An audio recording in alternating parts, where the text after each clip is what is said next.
Iki beberapa warga, banyak warga yang sedang berusaha memadamkan apinya, lur.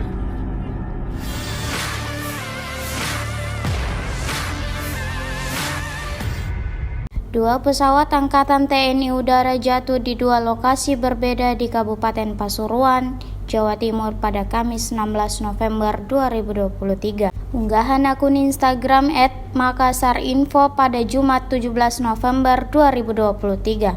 Terdengar suara dari bapak-bapak yang sedang panik merekam memberikan informasi. Tampak beberapa warga sekitar lokasi kejadian tergesa-gesa memadamkan api yang muncul dari badan pesawat. Tercatat ada 4 awak TNI Angkatan Udara meninggal dunia dalam kecelakaan itu. Belum diketahui pasti penyebab jatuhnya pesawat TNI Angkatan Udara TT-3103 dan TT-3111. Iki lur, pesawat TNI Angkatan Udara jenis TT-3111 lur, jatuh di area wilayah Gundi. BNI AU. Iki beberapa warga, banyak warga yang sedang berusaha memadamkan apinya, lur. Ya Allah.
Download Tribun X sekarang, menghadirkan lokal menjadi Indonesia.